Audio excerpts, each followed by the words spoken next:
I'm going to show you how to crochet a double-lined pot holder. If you would like the written pattern, the link is in the description below.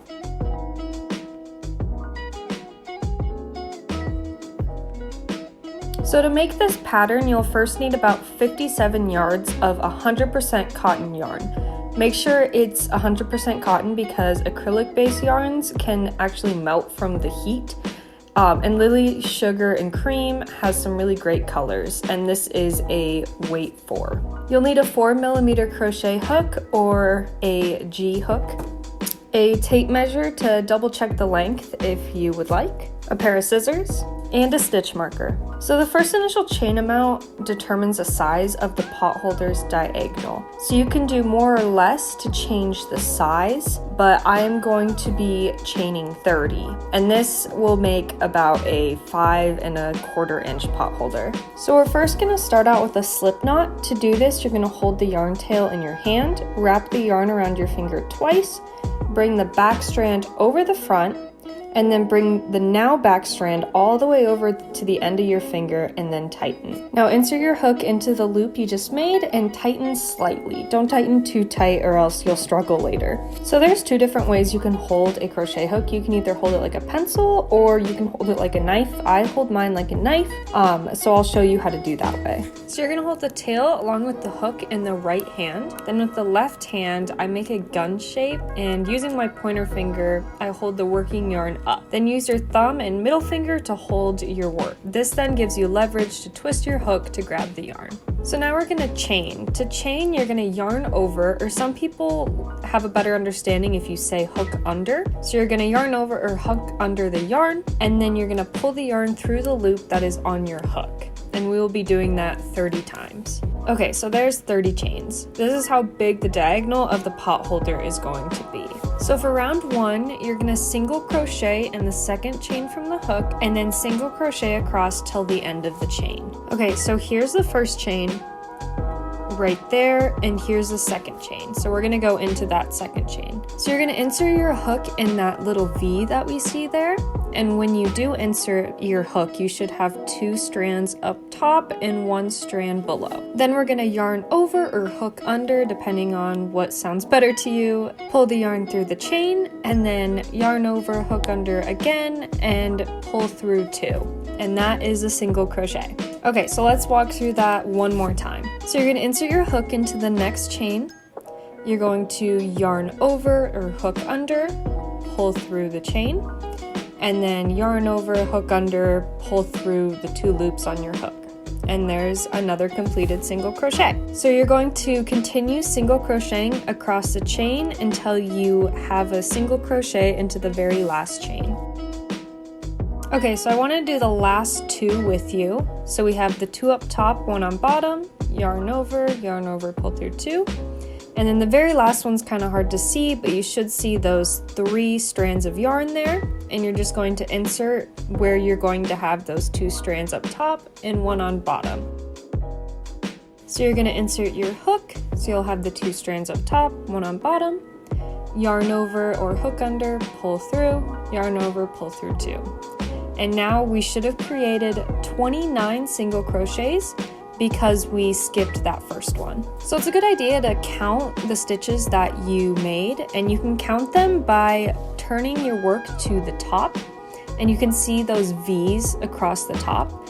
And it's super simple just to count those V's, so let's count them together. 1, 2, 3, 4, 5, 6, 7, 8, 9, 10, 11, 12, 13, 14, 15, 16, 17, 18, 19, 20, 21, 22, 23, 24, 25, 26, 27, 28, 29. 29 is what we need, so we can keep going. So the next steps, do not turn your work. We're actually going to be working on the underside of our chain that we just did. So we're gonna single crochet in the bottom bumps of this chain, and while we do this, we're also going to be hiding this tail. So to start, we're gonna insert our hook in that bottom bump there. And then we're going to place the tail right on top of it to make sure that we can hide it across underneath our single crochets. We're then going to yarn over, pull through, and then yarn over, pull through 2. So now we have hidden the tail into that first single crochet, and now we're going to keep doing that across, hiding that tail as we go. So insert your hook, yarn over, pull through, yarn over, pull through 2, while hiding that tail. Now keep single crocheting down the whole entire bottom of the chain until you get to the very end chain or the 29th single crochet.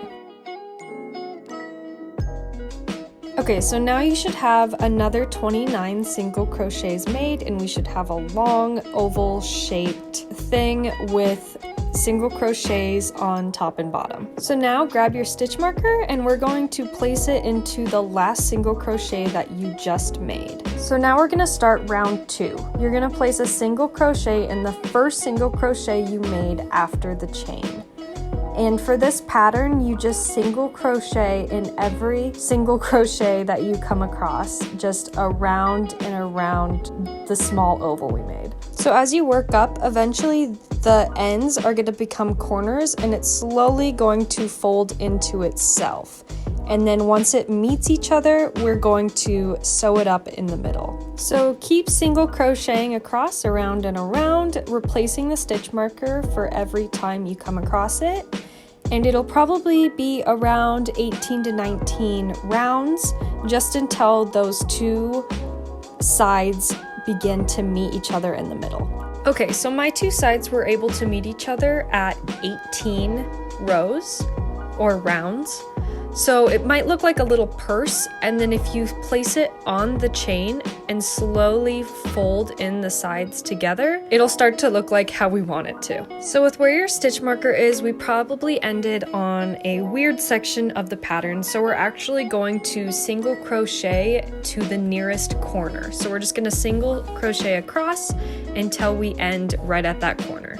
So you can go ahead and take your stitch marker out, we won't be needing it anymore, and work your single crochets up into that corner. So now that we are up at the corner, we're now going to create the loop at the corner of the pot holder, so that way we can hang it up. So to do this, from here you're just going to chain 10. You can change the number here, but I thought this looks best for the size ratio of this pot holder.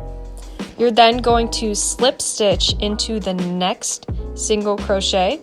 So you're going to insert your hook into the next single crochet stitch and then yarn over and pull through everything on your hook. Now we're going to join the 2 sides together. You can either do this by sewing or slip stitching down. I'm just going to slip stitch because I am lazy. So if you're slip stitching down, you just want to match the 2 sides together and go into only the top loop of the stitch. That way it just creates a little bit better seam.